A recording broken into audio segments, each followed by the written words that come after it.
All right, so here it is, my little bedroom music studio. A very simple setup, but I kind of wanted to make a video to show you guys where I'm at right now and what I got, what I use to make my music. So as you can see, we're in my bedroom, and I've built this sort of little corner where I have most of my equipment because I do have some guitars here on the left.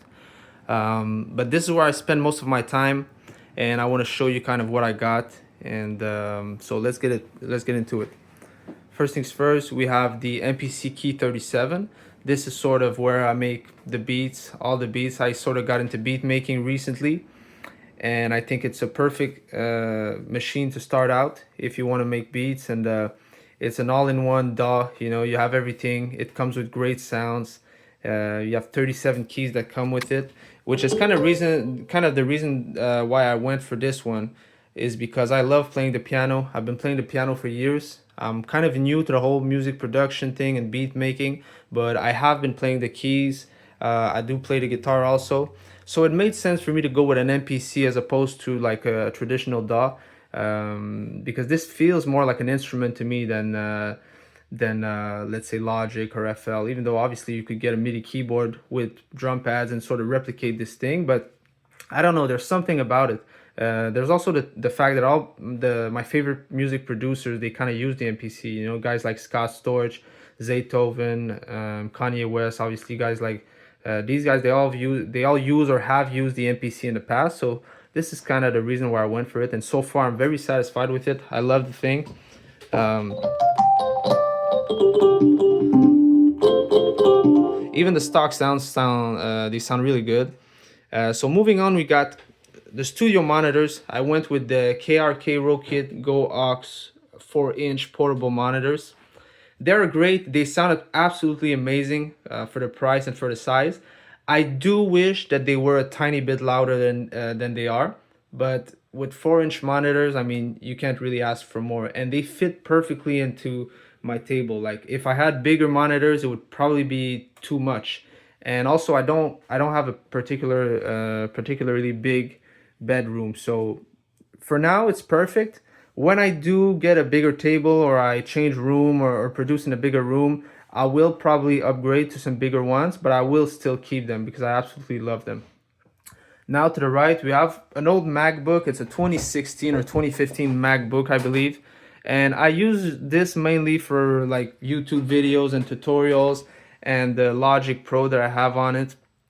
I do record my sessions on the MPC. I started recording them directly into Logic, and so this is what I use this for.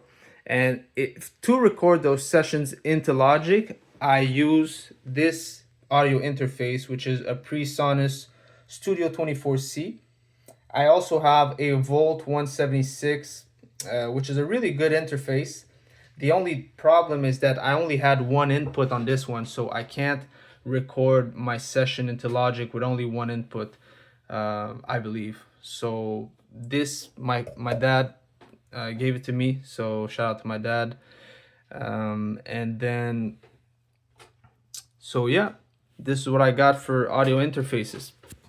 So moving on to the right, we have my favorite piece of equipment in the whole studio. If I had to sell everything and only keep one thing, this is what I would keep. This is my full-size digital piano. It's a Yamaha P515 or P515, however they call it. And it's just an amazing digital piano. Yamaha, really, they do make just amazing products when it comes to music. Especially with the pianos, with the digital pianos. I've tried a bunch of digital pianos, and I feel like Yamahas, they make the best one as far as sound, feel. They just feel good, you know. They just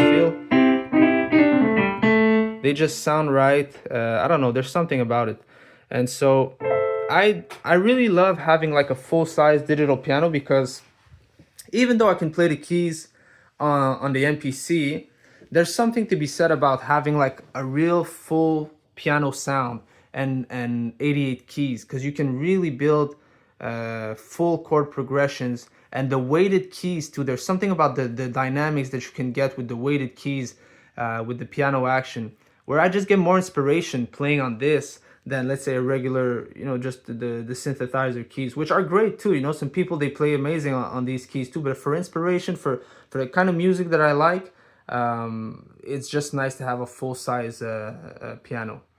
So yeah, this is what I got for piano. Now moving on, down there we have my pedal board. It's a small guitar pedal board. I don't have that many pedals. I do have a loop station here, which if you're starting out playing guitar and you're wondering about what should be your first pedal, 100% your first pedal should be a looper pedal. And the reason why is that a looper pedal is great because you get to hear yourself play right away. When you start off building loops, you get to hear yourself, you get to hear how you sound right away, and it works on your rhythm. When you start to be able to build loops and develop a good rhythm, this will really help you out in producing.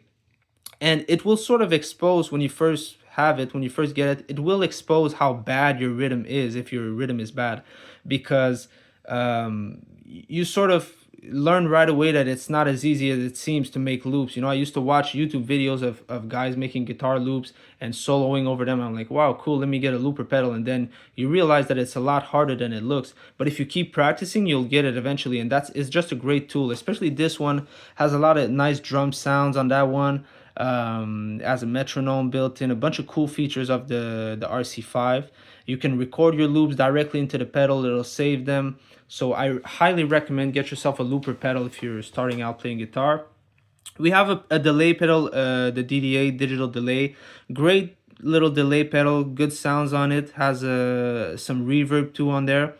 Then we have a Univibe, and the reason why I got the Univibe is because, as you may have noticed, I'm a huge Jimi Hendrix fan. I absolutely love Jimi, probably my biggest musical inspiration. And Jimi used the Univibe a lot. Not this one, obviously he had a real Univibe, but he used it a lot, and I just wanted to get that sound, so I went and got it. And then you have just a traditional blues driver, a Boss blues driver, great for those blues rock tones. So yeah, that's about it, guys.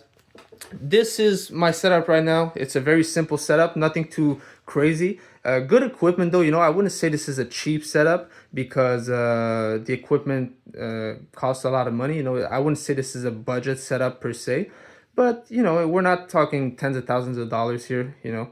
So oh yeah, last thing I'd like to show you guys is my guitars. So I have 3 guitars at the moment.